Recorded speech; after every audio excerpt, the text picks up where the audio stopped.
It was just ridiculous. It's not often that you're watching the WNBA or that I'm watching it and I'm like, wow, I've just never seen this before. Imagine this, buddy. 3 players, Caitlin, Sophie, and Lexi, standing together as the entire league crumbles around them, a commissioner so inebriated on power, and a fan base so furious they eventually exploded. With 200,000 fans formally announcing a boycott for 2026, the WNBA is currently dealing with its worst scandal to yet. Additionally, the number is rising so quickly that Kathy Angelbert herself left the league headquarters in a state of complete terror. Sponsors are constantly phoning. Adam Silver is enraged. And the WNBA might lose everything in a matter of seconds. Welcome to the tale that the league never intended for you to learn. You are witnessing the collapse of WNBA history in real time if you are watching this. Click like, subscribe, and comment. If you agree with Caitlin, Sophie, and Lexi, boycott 2026. The Gamers Group chat leak was the catalyst for all of this. Caitlin Clark apparently received a warning from Kathy to cease doing outdoor sports, particularly golf. However, it didn't stop there. She also forewarned Sophie and Lexi, threatening benchings, suspensions, and perhaps termination. As for what Engelbert is alleged to have said to Collier, if she actually suggested Caitlin Clark should be grateful for what she makes off the court, that's preposterous. Did you miss the Iowa years? Clark is the Tiger Woods tide that lifts all boats. And we know this show is proof.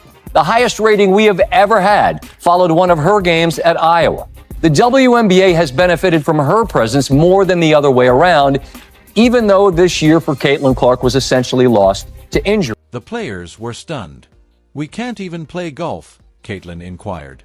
We are not even capable of having lives. As word got out, Caitlin Clark, the league's biggest star, felt trapped for the first time. Lexi and Sophie wouldn't let her be by herself. They declared, if they suspend you, we walk too. Fans love 3 athletes, 3 sisters, and 3 teammates. And Kathy decided to create a war at the worst possible time. Fans went crazy as soon as the threat appeared online. Just one fan tweet had 1.2 million views. Let's suspend the WNBA and suspend Caitlin. Reddit blew up. Instagram took off. TikTok blew up. The fans weren't upset. They had finished. They recalled targeted hits and fictitious fouls.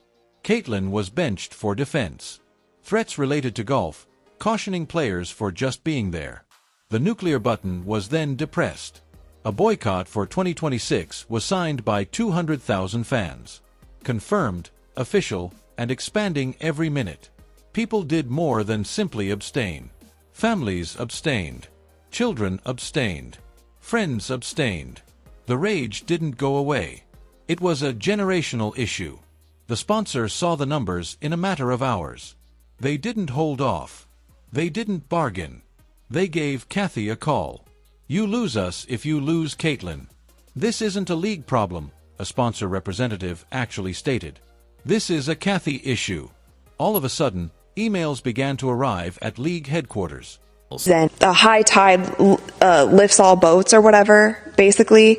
Like, if you buy into this, everybody is going to eat. Yet you had people fighting tooth and nail the entire season, not wanting it to be this way because other people weren't getting flowers, or she was getting too much attention, or she gets a special whistle, or I'm gonna check her off the ball here just because. And then her teammate cheers for her for throwing her on the ground. It didn't get better. And it's disappointing to me because it's not every player in the WNBA. And I'm sure that there are many players who are happy to have her in the league. And it's like, if it was my league and somebody was coming in and bringing millions of people, like, I would be excited about that, because you know what? That's a chance for me to impress millions of people who weren't watching before. And there's a lot of women in this league who don't have that kind of envy and jealousy and this kind of like secret club mentality that they only want certain people to be a. Subsequently, over 100 businesses withdrew funds, froze funds, and threatened to walk forever. The WNBA came to the conclusion that there was not a controversy. There was no controversy here. This was a heart attack in terms of money. In real time, Kathy's choices were ruining the league. Adam Silver lost it when there were 210,000 boycotts. Fix this or step down, he yelled as he entered the office and slammed a binder on the table. There was silence in the room. Kathy froze. Her face turned pale. "Why are you threatening players for living their lives?" he questioned her. "Why are you focusing on Caitlin? Why are you alerting her teammates?" She muttered excuses. He was unconcerned. "You're not stopping golf," he told her bluntly. "No one is being suspended by you. No one is being fired by you." The assistant commissioner then whispered something to Silver, which is when the narrative starts to become crazy. He got up, shook his head, and left. There was no meeting, no conversation, just legendary frustration. Within Fever headquarters, the phones of the players were ringing non-stop. 200K, 220K, 235K, and 250K boycotts. Caitlin gazed at the display. Sophie took hold of her hand. Lexi gave them both a hug. In a whisper, Caitlin said, "They're doing this for us."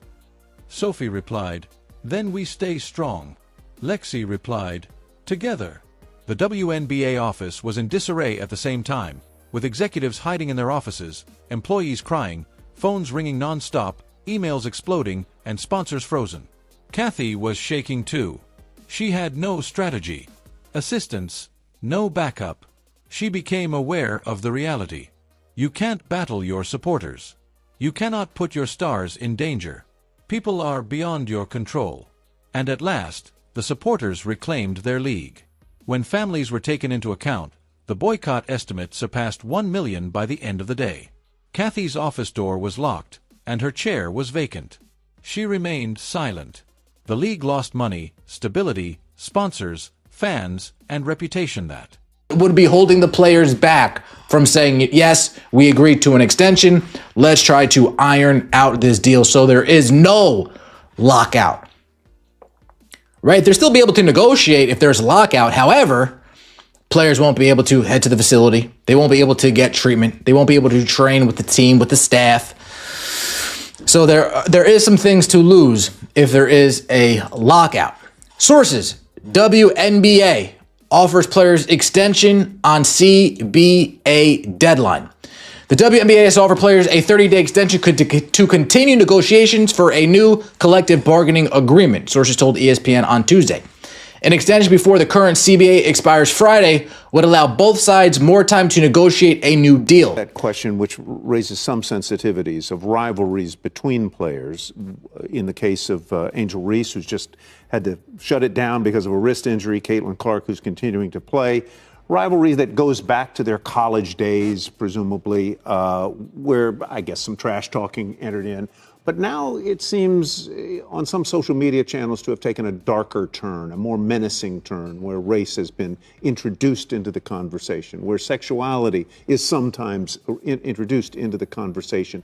How do you try and stay ahead of that, try and tamp it down, or act as a league when two of your most visible players are involved, not personally, it would seem, but their fan base? Control, all because she put Caitlin, Sophie, and Lexi, the three people she was supposed to protect, in danger. Not only did the WNBA lose players today, it was no longer trusted. Furthermore, trust is crucial.